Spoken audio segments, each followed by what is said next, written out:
All right. I think we all should be back.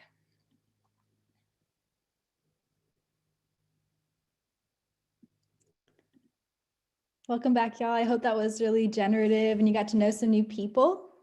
I'm going to pass it off to Chris. Oh, you're on mute, Chris. Sorry.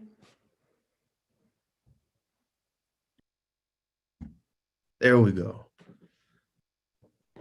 So I've got a little video that I've put together to show you all my rain catchment system. I was explaining to the folks in the small group there that I haven't gotten to the irrigation part. That's the next phase of what I'm doing, but I made sure on the front end to get my water catchment system in so I don't have to pay extensive bills with the waterworks because I'm in an urban setting. But if Charlotte will play those videos for me,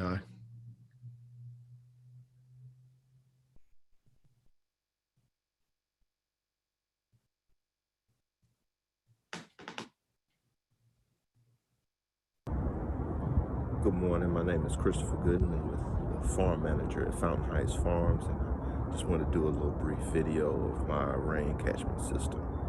Let's see here.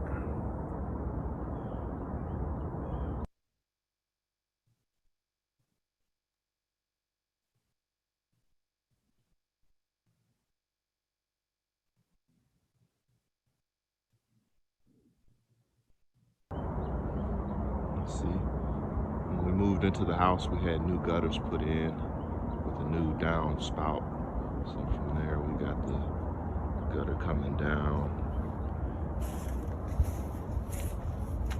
going into a 4-inch drain pipe. And then over here, the same thing.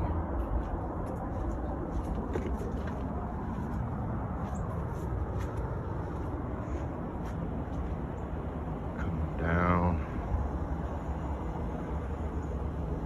to a 4-inch drain pipe. And I had to get me a trencher to run that drain pipe across the driveway to there. You can barely see it, but I'm gonna go around now and get the other side.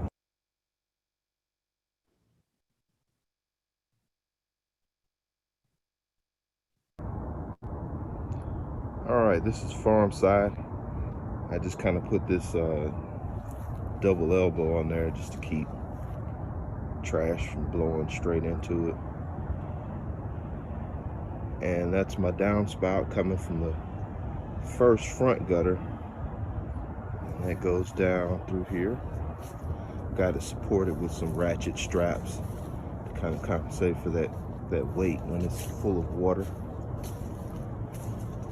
And it dumps into a 550 gallon tank I've got here. And the 1.5-inch pipe you see there is my pump that runs out. I have it connected to a hose so I can use the water in there. This hole here is phase 2 of my water retention, where I'll be putting this 550 gallon tank in here. And 550 gallons of water typically would last me about a month. So I figured it's going to be a long time before we go a month without water. But that's the gist of it. My main objective was to get off of the city water and use some of the water that falls out of the sky.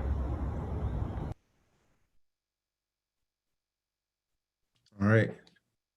That's my system. And now we're going to jump into the panelists here and introduce everybody so we can get into what everybody came to hear about here. So first we have Trevor Mann.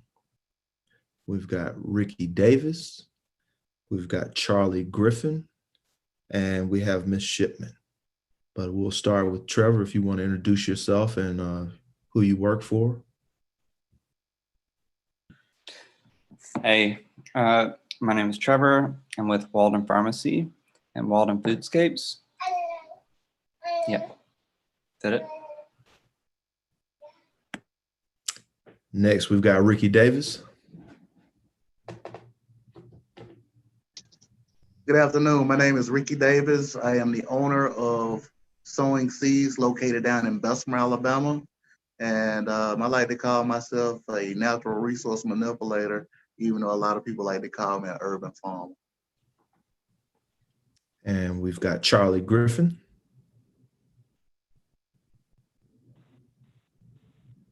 Hey everybody, I'm Charlie Griffin in Talladega, Alabama. I farm at Hespa Farms, growing mostly flowers. And Barbara Shipman.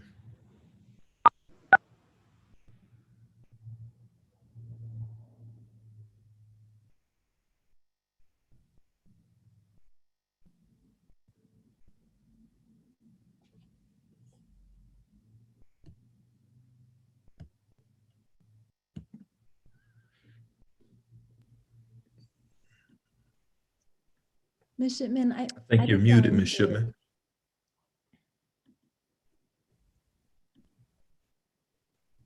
There you go. It should work. Okay. Sorry about that. I was still muted. I am Barbara Shipman from Barber County, Irrigation, Alabama. I am the director of the Cottage Housing Corporation, which is a 501c3 organization.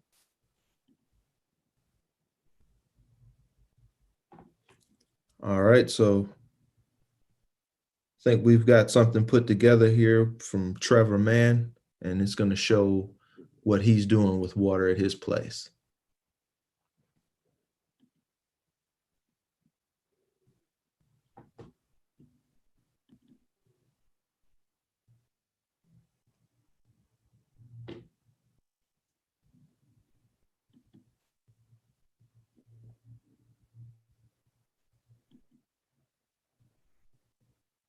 Hey, I'm Trevor with Walden Foodscapes and Walden Pharmacy, here at our farm in Bessemer to talk to y'all about our water features on the farm.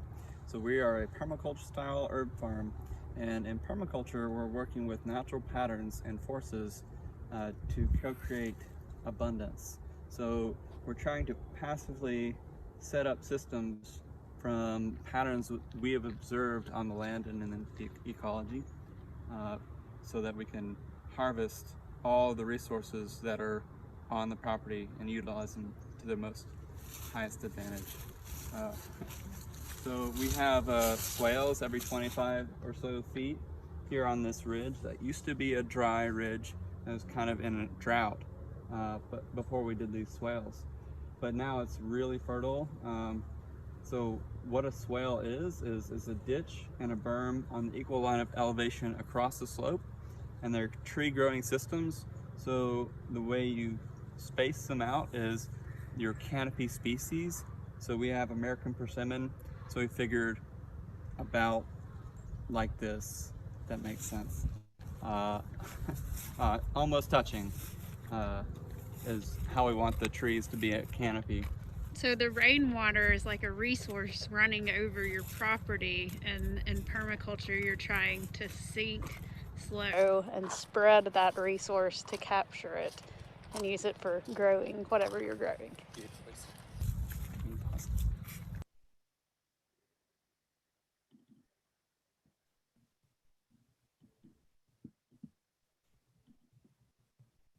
One of the principles in permaculture is the problem is the solution.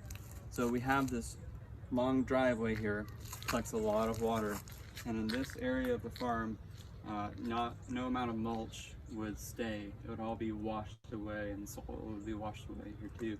So what we did was we created this berm here, kind of a swale, but it's actually off contour, so water will walk down this pathway here, and then it will collect into an area which is all weedy now, but it's going to be a rice paddy next year. So yeah, we're creating a solution out of what used to be a problem.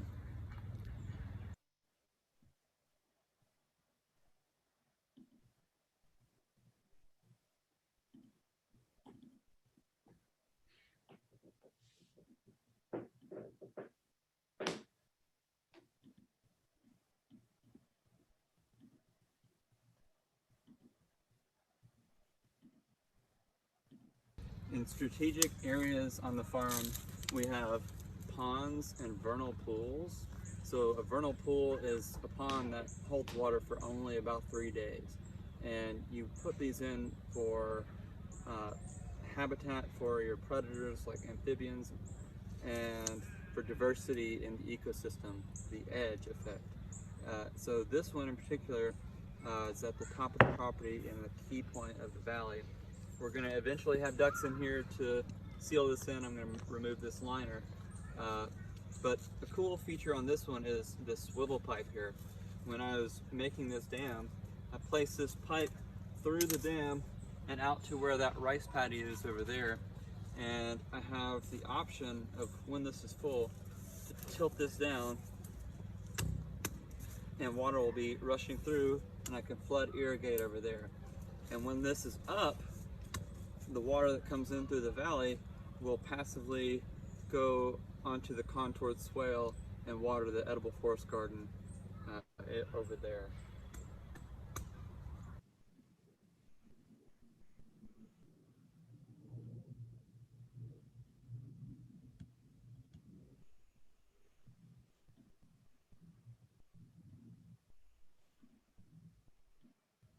So this pond right here is an example of one that did not hold water when we made it, but we're using the ducks to seal in. So they'll be pooping in there and they'll be using their flippers and smoothing out and we'll be adding more organic matter to this pond, which will glaze the pond.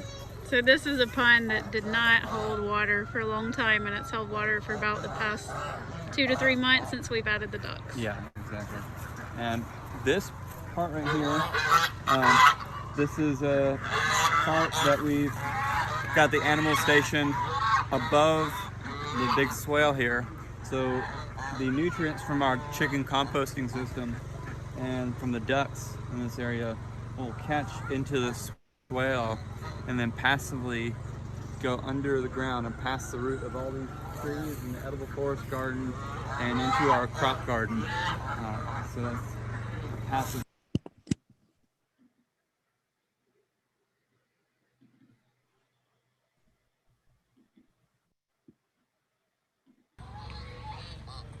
So another strategy that you can do to hold water in your beds is called hugelkultur.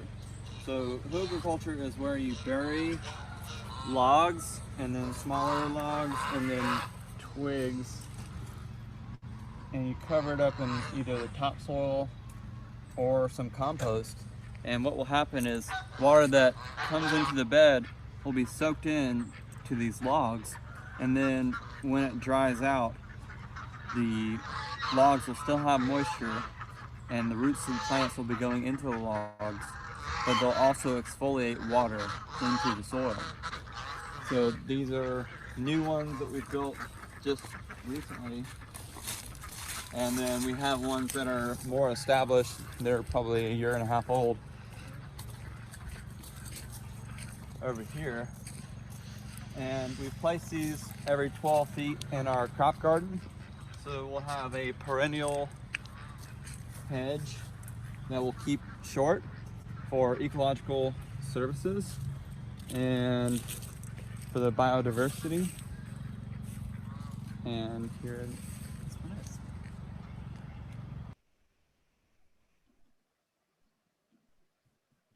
So this is our rainwater capture system off of our house. It's not the best system as of right now. We're going to improve it in the future, but this is what we have. So the gutter goes straight into this rain tank, and we have a net to prevent mosquitoes from going in there. And in the winter, I'll leave the valve open and I'll just send it to a pond, the hose to a pond, because I don't want to have any water freezing potentially in here. And yeah, so I can water everything below grade from this tank.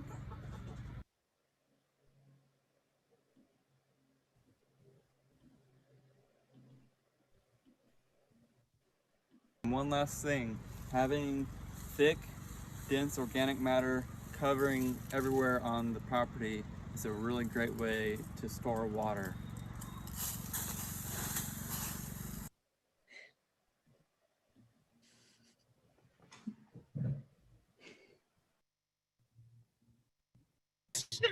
Man, what you doing, man? Oh, that was, oh, that was great. That was great. King of the mountain right there.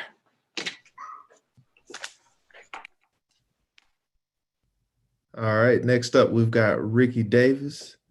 He's going to explain his system. Good afternoon again, panel. My name is Ricky Davis. I'm the owner of Sowing Seeds located down here in Bessemer, Alabama. My system, my rain catchment system is really based off my house gutters. My roof gives me, I'd say close to 1,600 square feet to collect rainwater. You get you a solid rain one night and I can probably pull in close to 1,500 gallons of water. Very fast. With me, I have an aquaponic system that I have operating off of my rain catchment system. And in most cases, my system is always full. Right now, I'm full of water, and in most cases, I'm good without rain for maybe about 90 days. With my system, if my system is sealed and everything, you will see that I have a lot of my water covered. I have my lids open today for the demonstration or for the video so you guys can see, but I can cover my water. It helps keep debris out. It helps keep my pumps clean. And I have a closed in system. So once that water goes in, I recycle that water over and over and over again. And I let the fish fertilize my water. As long as I keep my fish fed, you know, they'll do their thing. They'll provide the waste. My plants, the root system for my plants, they'll then absorb those nutrients and clean that water out for my fish. And that water goes back into my tank for it to happen all over again. This particular method that we use here is, it saves roughly about, it cuts the, first of all, the water cost. It also I have zero water costs right now, but it also cuts the water consumption rate. So I use maybe about 90% less water than a traditional gardener or traditional farmer. And I'm doing this right here with one gutter and maybe about 30 feet of PVC. I have two tanks that I have. I have one reservoir, it's a 300-gallon reservoir that actually somebody donated to me. And I have a tank that is capable of holding close to about 2,800 gallons of water that I built using some 4x4 post concrete, some 2x6s, some decking screws, and some black 6 mil plastic. But here goes.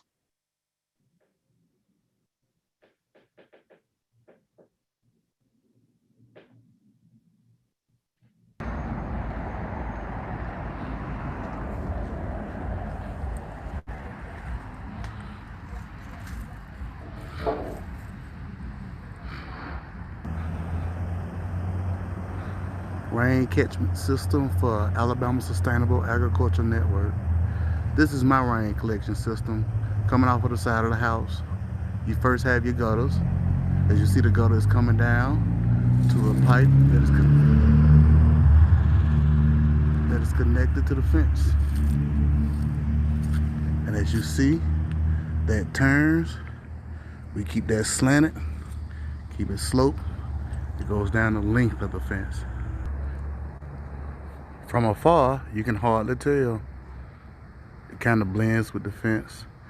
Plus, I have my gardens and plants grow up, and I have morning glories to travel the fence, so it's kind of hard to see once everything's going. I actually cleaned the fence off so that you could see it more visibly, just for the video. The gutter system is bringing in water from this side of the house all the way down across that shed to the pipe.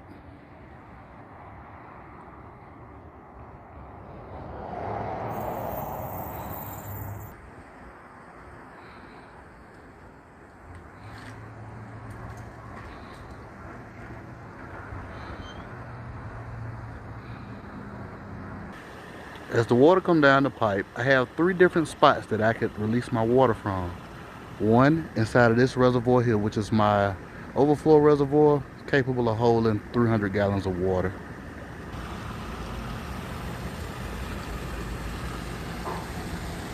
Site 2 is going to be in my big water tank.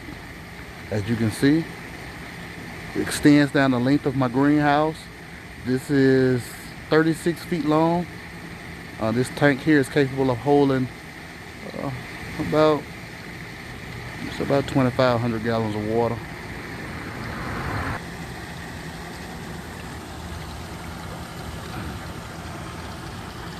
Or if I'm full to capacity, I can always release this water back outside. Let it run off the natural way, how it normally flows throughout the yard. Comes out of that third pipe. I have the ability to cap either one of these sections, so if I want water to go directly into either one of these, I can do that. I have fish in all of these. Even my swirl filter, I have a couple fish in there as well. Because as you can see, this right here, in most cases, I leave it open. Shouldn't do that, but I do. This right here is to help me clean the water. I don't have this going continuously all the time. Just maybe like once or twice a week, if that. As the water come in, it comes into this tank here. As it fills this tank, that water will then come out of this, and it will begin to pour back into this one.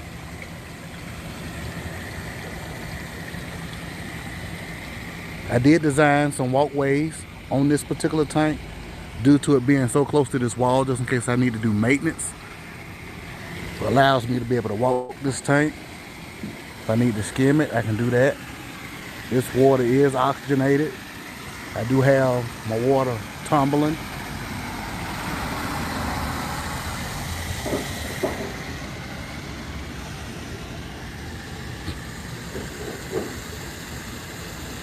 And then those are my tanks that pump the water out of my greenhouse into my, out of my water tank into my aquaponic system.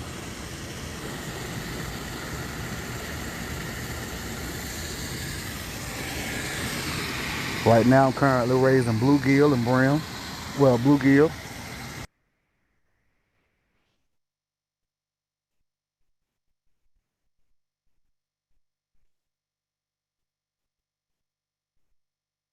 When that water comes in,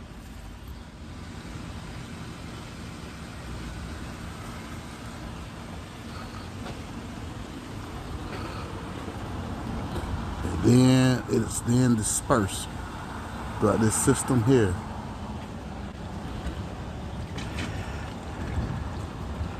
We have water. Goes into the pipe. It recycles. And it goes back out.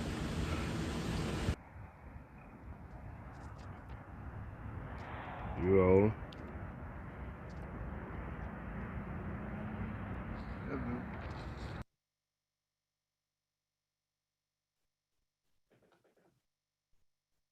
All right, next we've got Charlie Griffin. He's going to talk about his systems.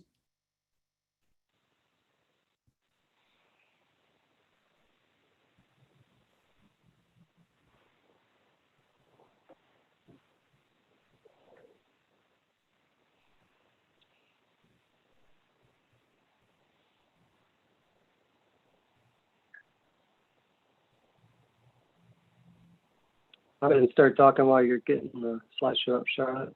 We have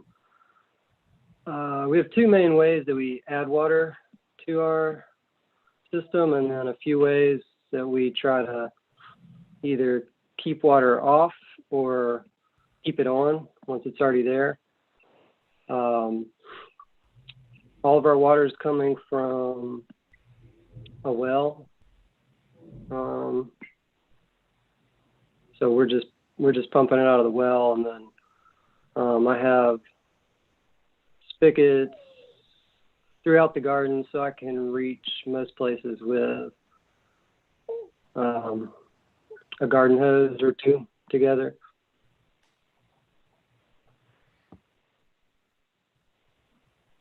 Sorry, Charlie, it'll be up in a moment. One second. Okay.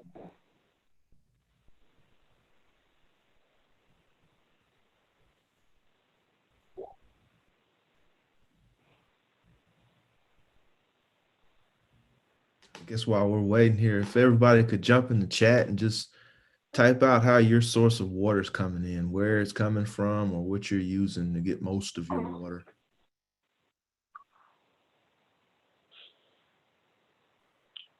I can describe our gardens a little bit more too. We're mostly too wet. So a lot of the time we're trying to dry things out, have enough drainage. We're kind of at the bottom of a big hill. So in a big rain event, especially in the winter and spring, like right now, we're still kind of dry, but starting to get wetter and wetter throughout the winter until pretty much every big rain is going to send kind of a gully washer down the mountainside that basically runs into our gardens. And then our gardens are kind of the low spot, and they're trapped on one side by the highway and on the other side by our driveway and the neighbor's driveway, which are all raised up because we're kind of in a floodplain of a creek here. So, all right, let's see. Here's the slideshow. We can go ahead and go to the next slide, Charlotte. You can kind of see in the pictures, if you look at our garden beds, what we've had to do is use raised beds, and that's mainly to allow water to drain off in those heavy rain events. So you can sort of see the shape there, kind of where that irrigation hose is running down. That's in sort of a little ditch in between the beds. So we dig those out, and since let's see, let me go ahead and talk about the first type of irrigation we use, which is sprinklers. So for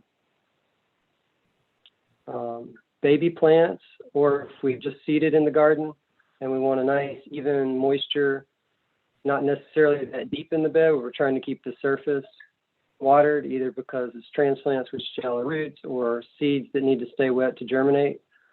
We'll run out a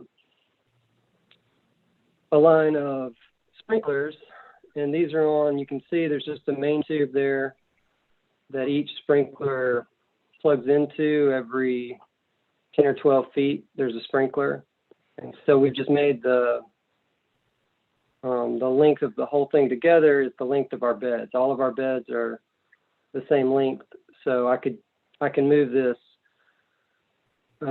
sprinkler line around pretty easily, and it covers.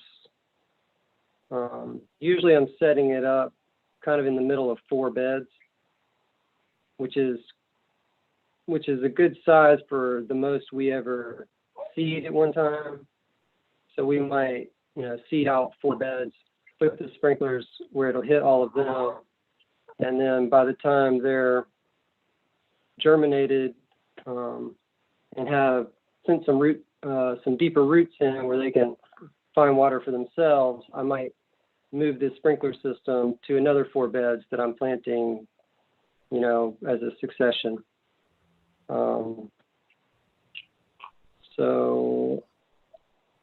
And the details of this are pretty simpler. I got these from Berry Hill drip irrigation, and these are called mini wobblers, and they just do kind of a smaller spray pattern, which just fits the size of what we're usually trying to water. All right, let's go to the next slide. So I actually just bought a bunch more. I need, after having about 2 or 3 of those lines and kind of making that work just by moving them around, I just bought enough to do, I think, 6 more lines. So I don't have to do as much moving of them. I can kind of leave them set up and then just be able to flip them on when I need them. And that's just the basic parts. There's a head there. This is a list of the parts I bought there on the next slide. You can go ahead and go to that. But so it's just the mainline tubing, and then you know, I just ordered it off their site. They kind of have that all together, what you need. And you can always call a company like that and tell them your specifications. All right, let's go ahead and go to the next slide. So the other type of irrigation we do is more for our mature crops. So once they get past the stage where they've made some significant roots and they're scavenging for water, and also a lot of times we don't necessarily want to overhead water the foliage on a lot of the crops. They might be susceptible to mildew or some kind of disease pressure, so we don't necessarily want to get the foliage wet. What we used to do was use drip irrigation, and I just kind of switched over to this. I basically just took the drip tape out of the situation here because we already had, as I was saying before, we already had the drainage ditches dug on either side of the beds.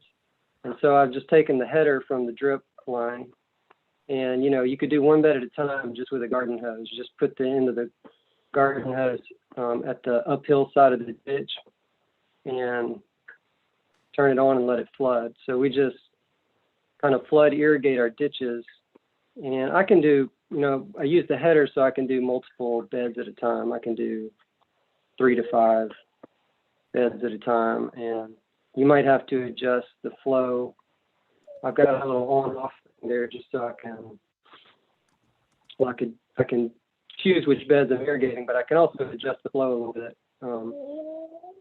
Just kind of watch how it comes out and how quickly it gets.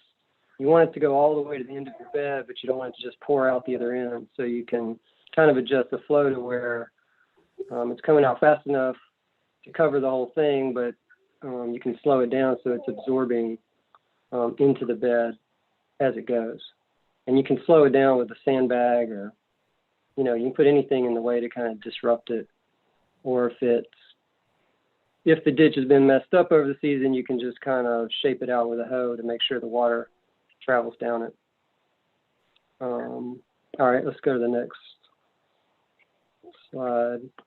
I just put this in here because that's how we dig all those ditches. You know, you could do it with a shovel or a hoe, but if you're doing a big garden's worth, that's a rotary plow on a BCS, and so that's how we've shaped all of our raised beds. And then, of course, for this to work, the slope of your garden has to be somewhat consistent downhill, but not too downhill. You know, the water would just flow through too quickly. But and you know, if it goes up for a while and then back down, this just isn't going to work because you can't make the water go up the hill and then back down. You'd have to, you know, you can play around with it. I have some beds that aren't perfect, so I'll move my header line to where it starts going downhill, which might be part of the way into the bed. All right, let's go to the next slide. So what we've been doing more and more is trying to manage the moisture that's in the beds, whether that's for germination or keeping leaves dry, or just to keep the habitat for the soil microbiology working and happy. We're trying to keep generally consistent moisture in a bed. So on the left, you can see we just use these. They're called silage tarps, and a lot of people use them now anyways just to kind of block out the light and kill whatever's in the bed, so you can open that up and have a clean bed to work with. But a big thing it's doing is it's trapping moisture in there, and that's making all of the soil life pretty happy, and it's coming right up to the surface, which would normally be either hit by the sun or dried out by the wind or even beat down by the rain. It makes it a little bit inhospitable for all the soil life there. But the tarp protects it, and it's able to come up and work right up to the surface. Then in the middle, you see that's just a kind of shade cloth. And that's actually over some hoops because we just transplanted. So there it's helping us transplant in the summer, and it's protecting the baby plants there, but it's also making it dry out slower. And a lot of times when I've direct seeded a bed, I'll lay the shade cloth just directly without hoops or anything, just directly on the ground where I've seeded. And that's going to keep the seed bed more moist. It protects it from wind and some sun. Even sort of helps with rain compacting it. And then you just have to watch, and when you see seedlings germinating under the shade cloth, you just pull it off. And then we've been using a lot of kind of medium-sized tunnels to keep rain off. And which is another thing I should say about the tarps. I was saying they keep moisture in the ground, but another thing they can do is keep rain off of a bed. If you're trying to plant a bed, I can have the tarp on there, and a big rain comes through, I leave the tarp on, and then I pull it off, and I can still plant quicker than if I had to wait for the garden to dry out after the rain. So yeah, you can go to the next thing. I guess I just had more pictures of how we use tarps. A lot of people just have one big tarp they can put over their whole garden. We just kind of individually fit ours to our beds. And so we can kind of, when we're working on a single bed, you can see there it's just pulled off into the pathway there. And sometimes we might want to do something to bed and then pull it back on, or judging the weather. Just kind of use those to help manage either keeping it dry or keeping it wet. But as a general rule, we always want to keep the soil protected. All right, let's go to the next one. That's just showing how we use the shade cloth more. Let's go to the next one. That's just some pictures of the tunnels we use. And again, staying dry is really key, especially in the spring. This allows us even to be able to harvest on days when we wouldn't have been able to harvest. So let's go to the next thing. That's more just working in the tunnel, transplanting on it. I think these are both rainy days. I don't know if you can tell in the background. You can see my son is soaking wet there because he's not under the tunnel, but our dog is staying dry in the tunnel. And we're able to harvest ranunculus, which you wouldn't want to do if in that kind of rain. The petals would be soaking wet. You have to get them dried back out after that. And same with transplanting. It'd be a sticky mess trying to transplant in the rain, but we can still. So it just helps us manage our time on the farm. All right, we can go to the next one. And then I think this is the last one. I just added this. Trevor pointed out earlier, mulch is just an amazing way to keep the moisture you already have on the farm.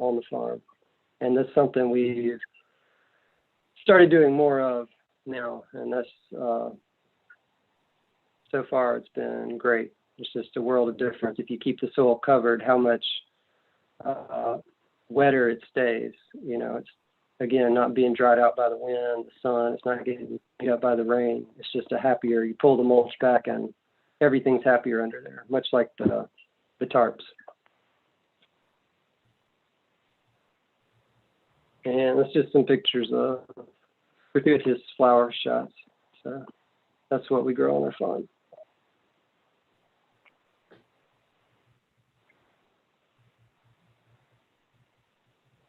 All right, now we've got Barbara Shipman. She's going to show us our systems.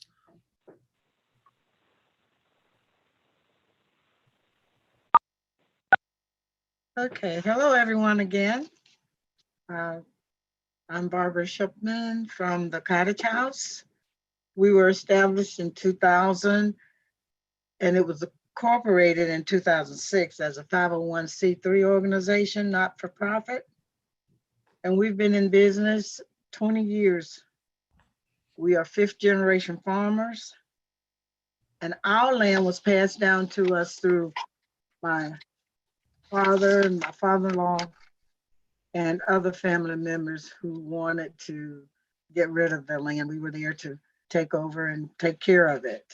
And it took us 15 years before we even broke even. When we first started farming, we really didn't make any money, but we didn't give up. We kept trying, we kept trying, and we kept trying. And now we have been able to get 2 reefer trucks. We've been able to grow produce and deliver to Chicago and Fort Wayne, Indiana, as well as Kentucky and Tennessee. We have 8 employees full-time to assist us with our farm work. We have contract workers that we pay, and their pay varies depending on the job assignments. Also, we host interns and volunteer labels. So if people are interested in wanting to just learn how to farm, we offer a class, Farming 101. And we also offer a class which consists of 5 separate classes on installing the drip irrigation subsystems. And we'll see that in my PowerPoint. We offer a 5-week planting undercover course. And upon completing all of our courses, we do give a certificate. Those who are interested in learning. Some people look at farming as being a hard job, but I look at it as a form of exercise. And I tell everybody that, and they always laugh at me, but they always ask the question, why do this? One of our biggest problems that we have begun is teaching rural youth how to build sub-irrigation systems. These are the sub-irrigation water systems. And again, why do this? Because there's no more dragging the heavy water hose to apply water to your plants inside of your tunnel house, fields, or your garden. This is a very good youth group science project. The system saves time. It allows for our youth team to work together. It also allows the youth to learn who has leadership skills in their team. It helps them to develop their listening skills and following instructions. So, and that's, where is your water going?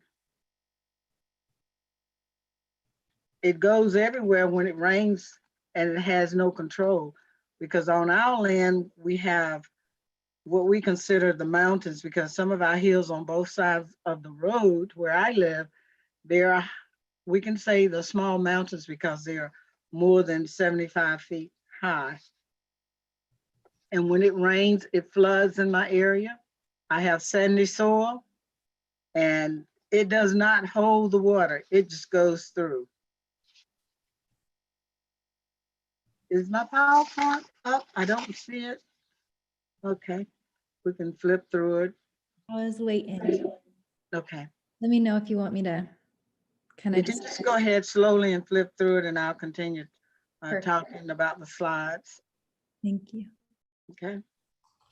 So we can go to the next slide. That's just the introductory slide. That also what I talked about earlier during the introductory part.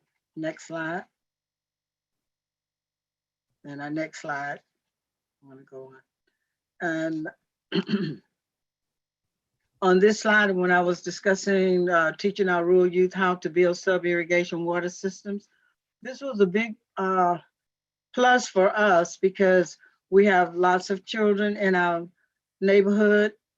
I also work with those neighborhood kids. I work with the high school in my area, as well as the junior high school in my area. And we take the farm to school. We also honor Earth Day in our schools.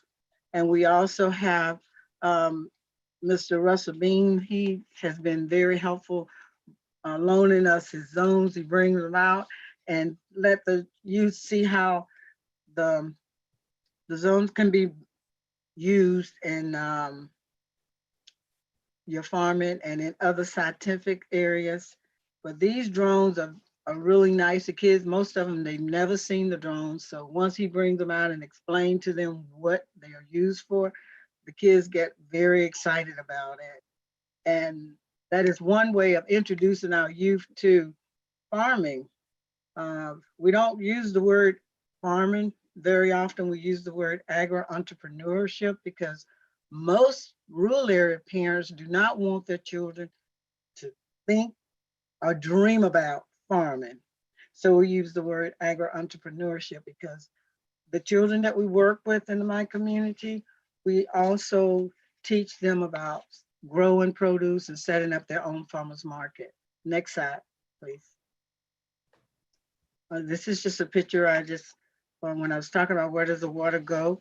Well, the water in my area flows similar to this because it goes downhill, and on both sides of the road, we have drainage ditches. There are natural drainage ditches that catches a lot of that water and it keeps it flowing downhill into the river, which is located not too far from our farm, but that's where the most of the water goes when we have heavy rainstorms.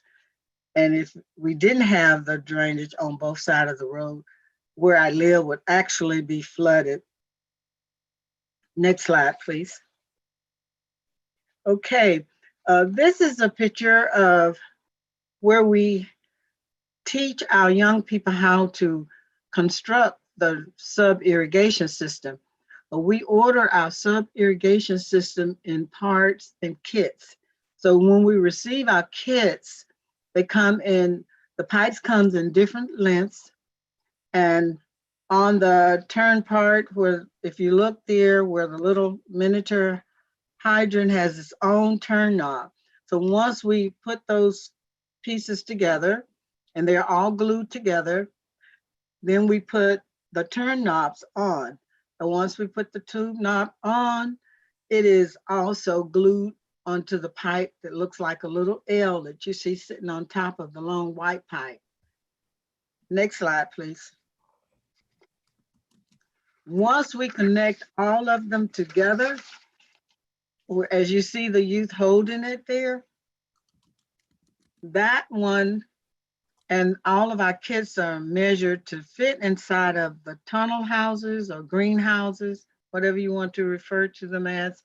But for us, they are tunnel houses. Most of those houses come 30 feet wide, 72 feet long. And so when we build those kits that the youth are holding up, once it's completed, they would dig a hole 6 to 8 inches deep, and they'll turn it up and sit it inside of that hole, pour the dirt over, and pack it down to cover it to hold it up. So you can only see the little L's that are turned. The way they are holding this one in this picture is upside down, but when they turn it over, they're sticking straight up out of the ground. Next slide, please. Well, they dig that hole 10 inches in the ground to lay that connected pipe that you saw, and they cover over it with the dirt so that it will stay still. It will not tilt backwards or tilt forward once we pack the dirt down. Next slide, please. And there again, you see them putting it down. Professor Khan from Tuskegee University worked with us with teaching our kids about building these as well as planting once we put them down. So that's one that's fully ready to be covered over with dirt. And once it's covered over with dirt, we connect the black drip tape to each one of the turnpipes.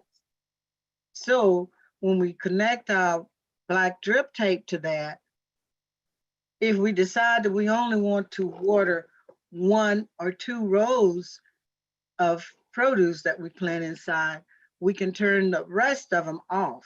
And that's one of the unique parts about the sub-irrigation system, because sometimes we'll plant different produce inside of the tunnel houses, and all of them do not require the same amount of water. Some of the plants, if you water them too much, it will kill them. If they don't get enough water, it will kill them. So that's a nice feature to have on these sub-irrigation systems so that you can water only the rows that you need to get the water to when it's time to water them. We can also put a timer on those to time the water. If we're going to water the entire tunnel house, then we'll put the timer on it and we can water for 30 minutes, or we can water for an hour, or we can water for 2 hours if we need to.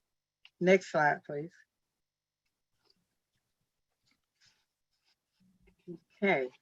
And also, I would like to say with these sub-irrigation systems, what we have done, we have utilized the sub-irrigation system to create jobs for our young people as well, because we have trained 21 students that if someone needs help with, and they desire a drip irrigation system, that's sub-irrigation, well, they know how to put it together. Even the kids that are 5-year-olds, they understand and they can put it together.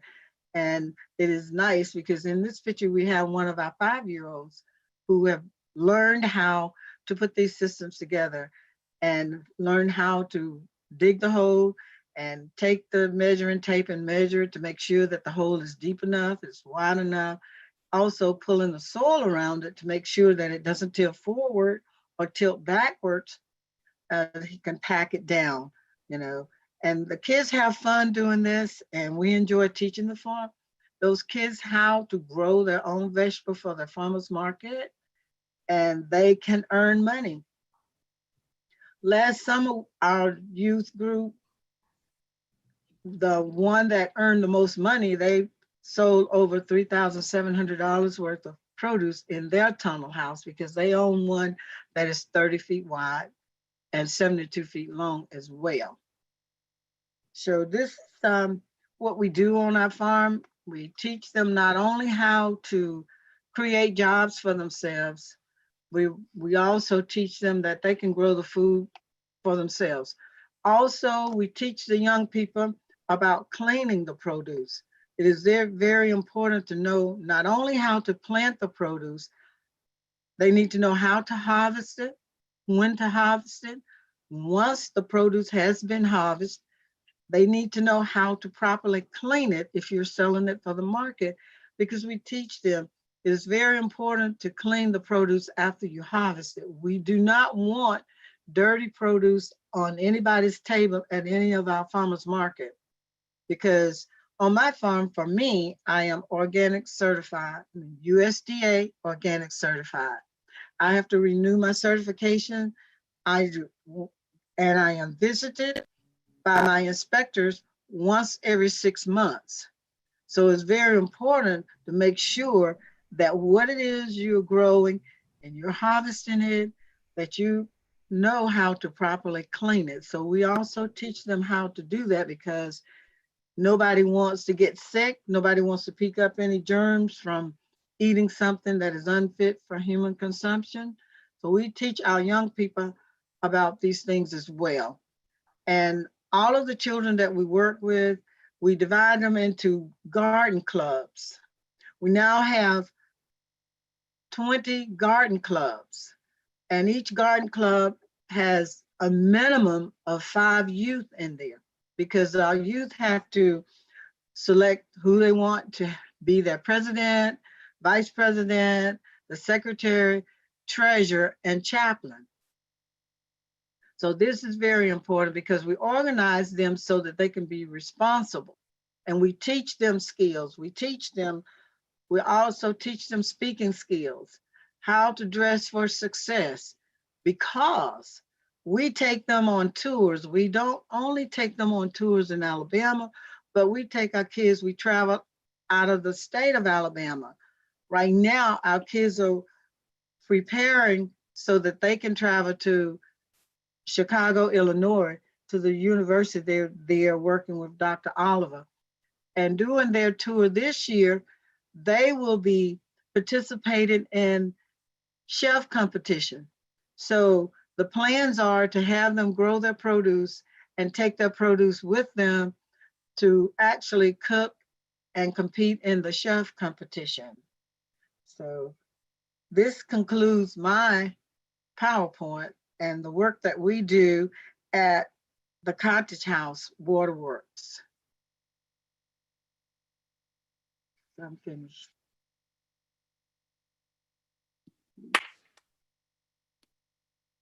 Wow.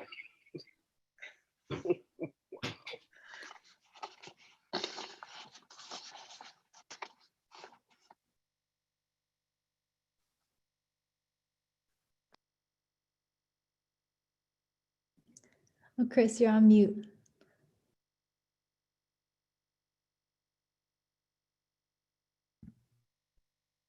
Okay, sorry about that. So I've got a list of questions here, and we'll start with well, each panelist can answer these questions. Some of them I have specified for certain panelists, but first, Trevor, what are your water requirements, and are you in an urban setting or country setting, and how do you stay away from using tap water? Well, we're kind of in the country. We're on 3 acres in Bessemer. We still use some tap water for the market garden or for the garden, but try and use rainwater as much as we can. And it's hard to say. We're mainly perennial systems for most of the farms, so maybe if I'm getting something established, I'll need more water for that, but our annual garden is more water intensive. Okay, Ricky, what are your water requirements, and what do you do to stay away from using tap water? Well, that depends on what time of the year it is. This time of the year, I'm usually on full. I'm at capacity all throughout the winter. We don't have as much evaporation, and fortunately, like for right now, I have a project. I'm just going to revamp my yard, but it really depends on how many plants I have in my system. It also depends on how many fish I have in my system. So for me, I try to keep above 2,000 gallons at all. If need be, I put it like this: in the last 4 years I've been operating, I've had to use the tap maybe about 3 or 4 times. And the reason why I had to use that tap is because of the integrity of my box itself. When I first built my box, I didn't have all my poles concreted, and then when I did cement the poles, I found out that I needed to have some braces on top as well. Kind of like if you've ever had like a tote or like one of those Rubbermaid bins, if you break that top seal, it kind of violates the integrity of the entire bin. So I had an issue where I had to drain my reservoirs and refill them, and I had plants in my system, so I kind of had to do it quickly. Another thing is if I keep my water, the more water that I have and the more that I have my fish, the more comfortable they are. So even if I lose like half of my water and I add tap, you really don't have to worry about the fish to fish. In most cases, I might lose 1 or 2 in most cases. But other than that, it really depends on how many plants I have and how many fish that I have. So. And same question, Charlie, what do you do to stop using tap water, if you do use tap water?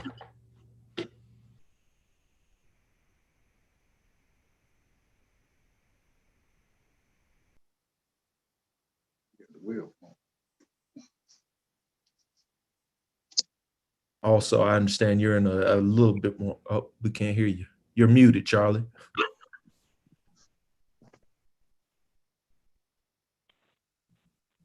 Can you hear me now? Yes, yes.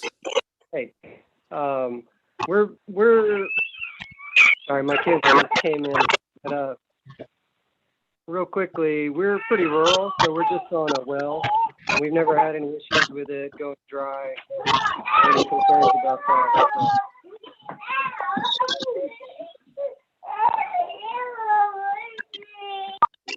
So. All right, same question to Ms. Shipman. What are your water requirements and what do you do to stay away from tap water if you do use tap water? You're muted, Ms. Shipman. Sorry about that. For my farm, I have a 375-foot well, and we use the water from our well. We have our water zoned out to each field and to each tunnel house. And, you know, we have different times that we water each zone.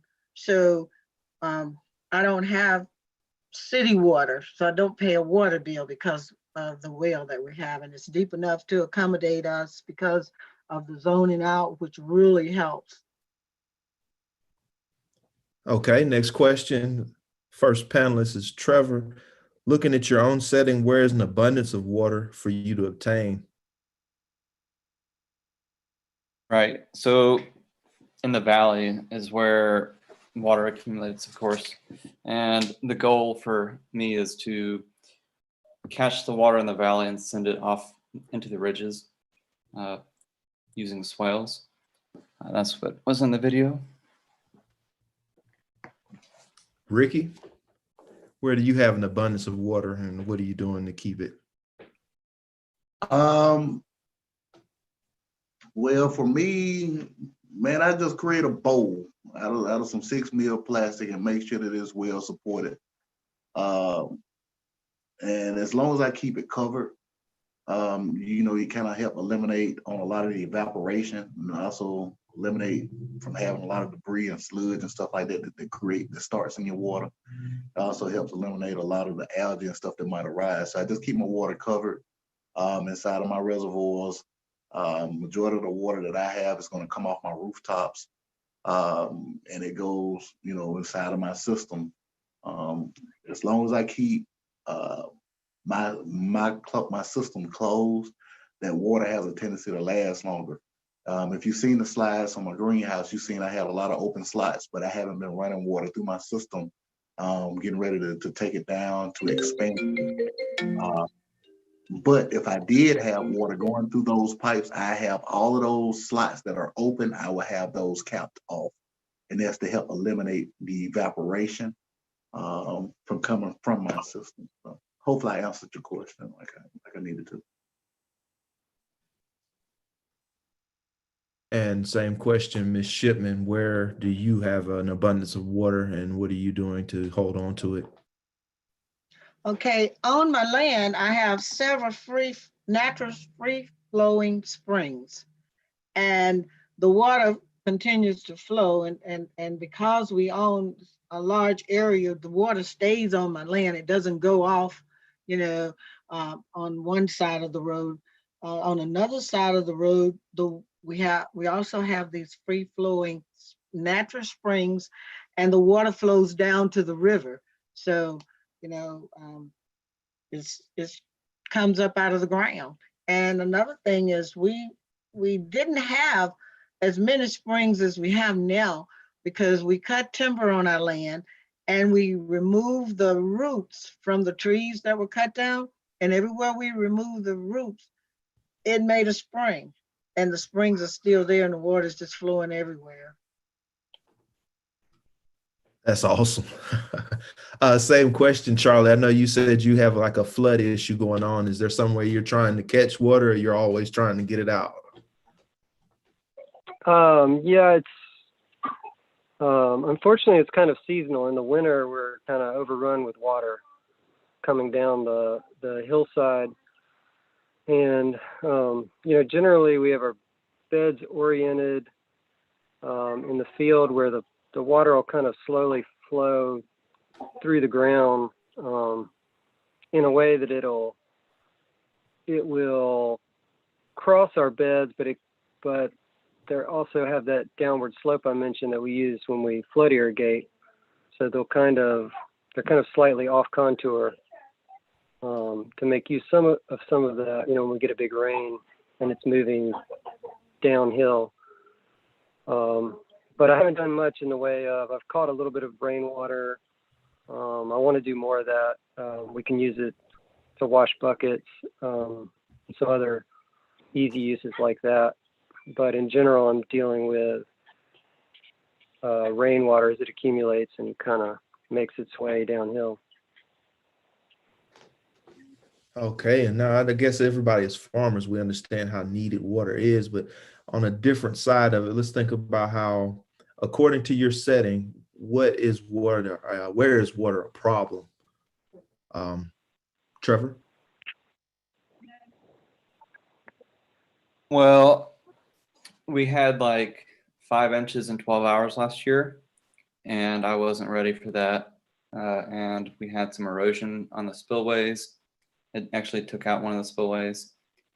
So that was a huge problem. But we've rebuilt the spillways and added more rocks. And I've staked willow cuttings into the spillways to hold it nicely with the roots. Yeah. And Ricky, how is water a problem at your site? Well, when I designed my greenhouse, I didn't put it on a concrete slab and I didn't cement the post in for my greenhouse. Therefore, the water that is on the ground is starting to make my building settle. Plus, I have all my shelves and stuff built off the studs off my greenhouse. So it seems as if my greenhouse is starting to settle on one side. And with me doing the amount of plumbing that I'm doing, it can kind of throw the pitch off a little bit. That's one of the reasons why I was telling you I'm undertaking a project right now to revamp my backyard, where I can actually have more of a solid foundation for my greenhouse. But as of right now, it's just the flow of water, and that's due to my greenhouse settling. With me having, water going through my system all the time. That's the only problem that I've had with water. Beforehand, I had an issue with me not having my tank built sturdy enough to hold so much water. So, you start looking at housing water, you got to deal with a lot of weight. So if you're not just using the ground, or if you're trying to build a box or something like that, you have to take into account that water weight is very heavy. But other than that, I hadn't had any issues. I hadn't had any infestations or any kind of toxic water. My pH and all of that stays, pretty stable. I hadn't had anything to really die in the water. With me having fish on occasion, I might have a fish that may die, get caught up in a pump or something like that. But in most cases, if I do have any water issues, all I have to do is change my filters that I have around my water pumps, and that usually clears up any kind of issues that I have. But that's pretty much it. And Ms. Shipman, do you have any issues where water is a problem? Yes, I do have one of the areas where we removed the in-ground stumps. When we took it out, when the water came up, we had to dig on the side and channel it into an existing spring. All right, and I got another question here. How do you move your water? I understand some people do pumps, some people have a well, some people have gravity feeding. Trevor, what's yours? Yeah, it's all gravity fed, using contoured swales or slightly off contoured swales to walk water through the landscape. And Ricky? When it comes off the roof, everything is gravity fed. Once the water is in my tank, I have 2 3,000 gallon per hour pumps that will divide that water 30 different ways through the amount of pipes that I have. And I have an additional 3,000 gallon per hour pump that would send my water out of my tank. It'll spread the water throughout my tank just to cause waves and stuff in my tank. And it'll also move that water out to my swirl filter. So if I want to clean my water, I can do that a little at a time. That water there then goes from my swirl filter to my secondary reservoir, which was my 300 gallon. And when that water hits a certain level, it goes back into my main water reservoir. So to answer your question, I guess I have a total of 3,000 gallon per hour pumps that I use. Okay, Charlie?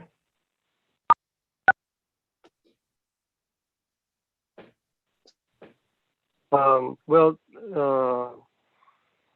for irrigation, we just use the pump from the well. But I want to add to move water that we don't want when water's coming down, flooding the garden. In addition to the ditches I showed earlier that are that run right on the edge of the bed, at the ends of all the beds, I've dug kind of shallow ditches using that same BCS rotary plow. They're just kind of like shallow ditches that I let grow back into grass. But now they're kind of permanent ditches that run really the even more downhill way in our garden. So if there's a lot of rain, they'll find their way to those ditches and channel out a little bit more easily and quickly and not hang out in the garden. And Ms. Shipman, how do you move your water? Well, my water for my fields and for my tunnel houses, it is moved through the drip system. And also we are able to filter that water because we have to clean our system out because sometimes we don't always change out the drip tape. We flush it, so that cleans it. So that gives us the opportunity to be able to move that, use that drip tape without moving it more than one time. And it saves the costs on it because the drip tape is very expensive. Okay, and let's get some questions from the audience here. Will we have anybody have any questions? Yes, I'm sorry to say, I think we're a little bit over time. Oh, wow. It was such a great time it was. So, and thank you so much for your questions, Chris. They answered a lot of my questions as well. So sorry we didn't get to have audience questions, but so grateful that we had this time together. Yes, thank you to all the panelists. I'm probably going to start implementing ways from each of you. So I really appreciate the opportunity to speak with y'all. Well, thank you for having us. All right, y'all. So we're going to wrap up. Just before you leave, I have a poll for you. So I'm going to launch a poll. It's pretty easy. We really value your feedback in this session. And once again, just thank you so much. Yeah, look at those messages in the chat. It was fire. It was amazing. Wow. So much. It was so great. And I just want to encourage all y'all to become ASAN members. ASAN is a membership organization. This was done by members for members. By becoming a member, you can become part of our network and support ASAN's mission to strengthen our local food system. So what I'm going to do is I'm going to drop our membership link in the chat, and I'm going to launch this poll and just thank you all so much. Thanks to our panelists. Thanks to Chris. Thank you so much.